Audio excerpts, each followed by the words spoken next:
The tier 1 tower's about to go down. Necklight gets the stun off, gets stunned there by Ogre. Now they'll fall back. The tower goes down. Alchemist is looking for a stun. He now gets caught out. He now becomes a chicken. And in comes HY. BKB. Ulti doesn't go off. The VS gets the swap at the right time. Now he's going to TP himself out. But he does. Oh my lord. So much damage. He manages to live. They're chasing on down. But what a retreat there from CyberGamer. They saw it turning bad, and that was a very, very, very lucky escape there from HY. He had to be on a B-stick of health, but CyberGamer lived to fight another day, and now SB know they need something, and it's going to be a Roshan Aegis the Immortal. Whoa. What a fight. What a second attempt at the fight. Tier 3 towers, nothing at this point. Roshan about to die. Alchemist with a spare slot. There it goes. Save game will come out. And this is a very, very nasty position here for Sycthe, but a very, very opportunistic one, I think is the word, for Stars Bobber. Slash, it could go anyway. Yeah, currently they managed to kill off one. I think Sycthe overextended their stay in the base a little bit. They just wanted that rack so bad, but didn't quite work out. ES ulti was on cooldown.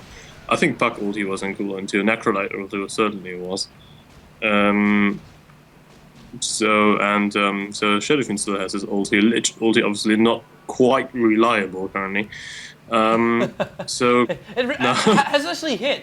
Like, has it actually had a good hit that hasn't bounced? Like, I think I've seen 3 bounces, and that was actually when it bounced on the creep wave on the top before. I think I've only ever seen it hit 2 heroes at one time going off. And you've got to also put that down to SB's positioning. Yeah. But anyway, sorry. Do keep going. Do keep going. Yeah, no. Well, just my main point is that if SB make the big mistake of clumping together, they will get ass raped. If Shaker gets a good ulti out of that, it's just absolutely he can AoE chain stun people for 5.5 seconds, and then Lich ulti comes in and Puck ulti and combined with SF ulti, that's just a huge AoE damage. So you can't do anything about it. So if Starsbaba make the big mistake of positioning themselves wrong, TP, bottom lane, gonna stop you for a second. Morphling TP's right towards the midst here. He wants ES first. He focuses on ES. He doesn't realize how much damage is going to come out of HY. Puck comes in. Warring Rift goes off. Razor on the side. HY once again swapped on ulti. He's going to go a second time. He does manage to claim gone, but he will die in the process. ES Fissure still going off. Aegis has popped off here from Morphling, who has the Aegis, and now they will actually run themselves out. Puck, illusory orb over to the top. He wants to get the kill. Does get the kill. Manga goes down. Now Yamatar. He's going to carry it for his team. Keep him alive. Death Pulse goes off. Meg charges there. Gwynter's on cooldown at the moment. Almost off cooldown. Morphling actually jumps to his replicant. They did lose Ogre Magi in that one, but 4 heroes down for the Scourge. 1 for the Sentinel being HY, and 1 battle, but just went in favour of SycberGamer. Can they hold it off right now? And who is still left alive? Morphling is still left alive. He managed to get himself back, and VST actually manages not to actually buy back, but he did actually manage to spawn back very, very fast due to his low level. But wow, with Morphling up, I don't think Sycthe want to actually pressure the point. Well, that's the battle they needed, but they can't capitalize on it, so it still doesn't win them this game. No, it doesn't. That was just setting Starsboba's advantage back, basically. They lost the Aegis, which is certainly a good thing. But currently the big ultimates are on cooldown again.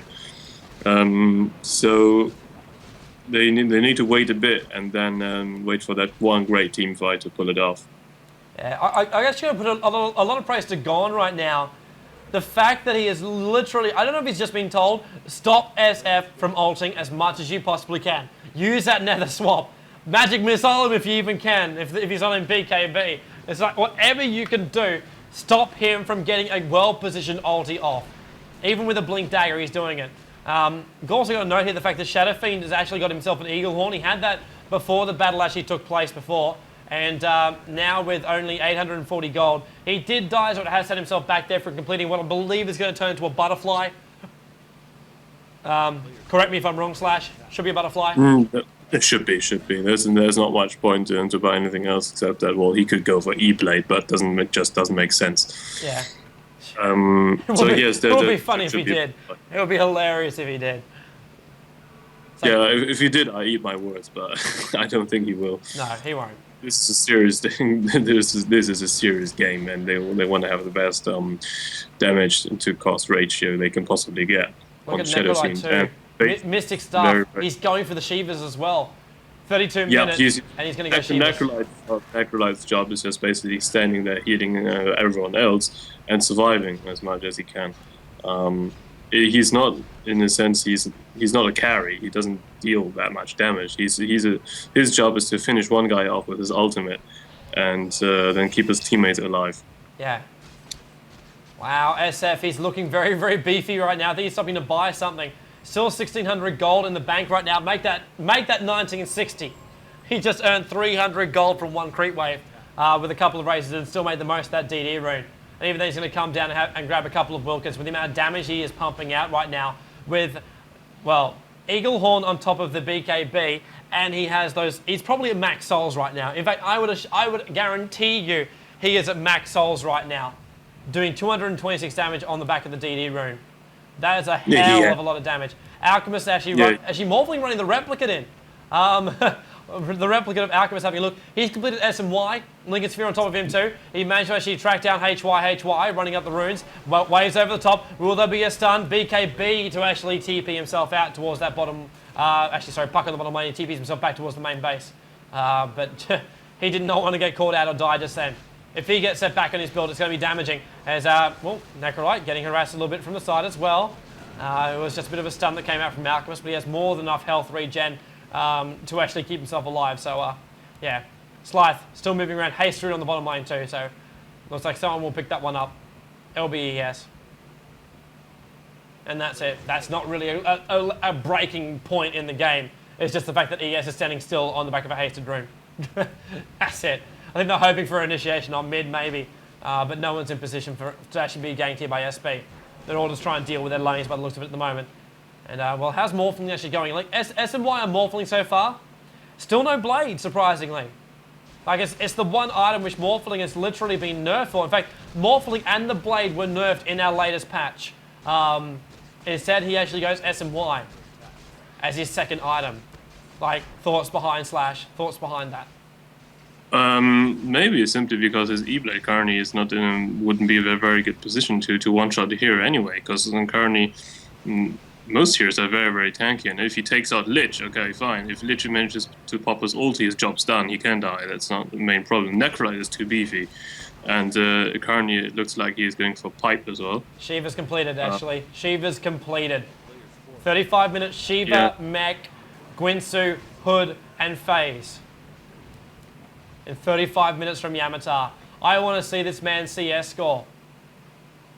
245 for 24, 7 kills, 2 deaths, 6 assists is what he's got up on the board. 210 for HY, and jump yourself over to SB. Soso's got 203 at the moment, 103 for Razor, and 125 for Rekka. They're the only 3 to actually clock over 100 for them. But yeah, it's looking nasty. In fact, I'm pretty sure that Yamatar thinks he can push this by himself. With no tier 3 tower there too, he literally can almost use himself as bait. Yeah, since he will use himself as a bait, because if they want to kill him, VS needs to use a swap on him, which would mean that she can't disable Shadow Fiend from ulting. Butterfly done. Butterfly is flying in right now with the little Santa hatted, which we're still in Christmas mode. I wonder if that's changed in the new version. Little Santa hatted courier comes in and drops off the completed Butterfly now. That SF is just going to really hurt. If he gets another DD rune, and decides to push, it's GG. It's just GG. Necrolite will keep him alive. He'll rip out the raw damage, and yeah, I do not like the looks of this at all here for SB fans. And now he buys a Mask of Death, just for good luck.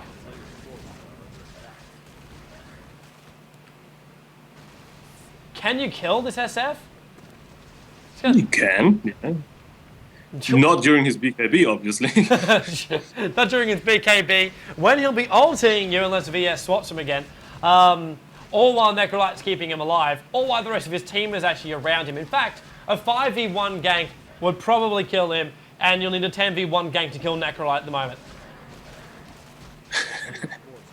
Which, as you can see, the odds don't really work for that one, but they're going to try it! Sosa's going to go, stun goes off, or actually tries to go off, ES puts down a fissure, Razor comes in, Overload goes off, waves over the top, they're going to keep it going, VS actually swaps Necrolite back up again, Magic Missile straight after as well, Yamatar pops off the mech, maybe a 5v1 gank is all you do need. They get it, Ogre Magi almost loses his life, but Yamatar dies 70 seconds on the sidelines, but while they're doing that, mid being pushed out here by Puck, Alchemist in a little bit of trouble, but yes.